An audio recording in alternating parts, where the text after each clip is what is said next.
Welcome back to Lightcraft Academy on the road, still in Wales, another week and a half here in the UK, and then I will head back to San Diego.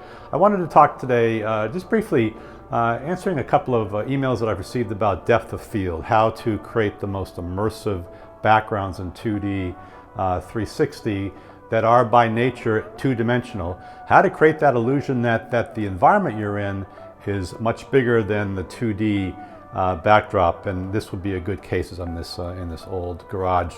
And I'll explain how I did this using Midjourney. But the trick is bokeh. The trick is creating some depth of field. You can do it in post. I prefer to do it in advance so that when I can monitor my shot, I kind of feel, and when I frame the shot, I know that I have some depth behind me. So let's cut to a voiceover. Let me walk you through how I made this 2D flat image into a fairly immersive 3D shot. The best way to demonstrate the cinematic and production value of creating some depth of field in our background images is to look at an example where there is no depth of field. This stock virtual set is not ideal. It's flat, there is no perception of depth, and when we place our student reporter onto the background, the quality is frankly very amateur. 2 weeks ago, we shot this weather segment in Jetset in a 360-degree image of a studio with some depth of field. You can really see how immersive this is in terms of increasing a sense that the reporter is in a big studio. Let's walk through the process of adding some depth to both 2D and 360 images. First, the set we're using for today's episode. It's a Midjourney image of a garage, and I created it as both a flat 2D image and a 360 pano image. Importing that original image into Photoshop, I went to the Neuro Filters option in Photoshop and then selected Depth Blur.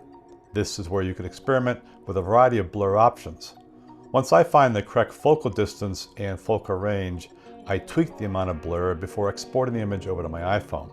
Having that bokeh or depth of field really helps to create a sense of realism. These are not green screen shots of network news broadcasts, they are the actual studios, but you can see how they use depth of field to enhance the visual quality of their newscasts. Ultimately, I suppose, we're creating that same look and feel, albeit using digital environments. And we're back.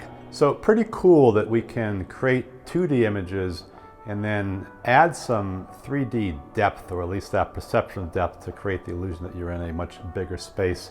I'm using Photoshop, as I mentioned, to do this.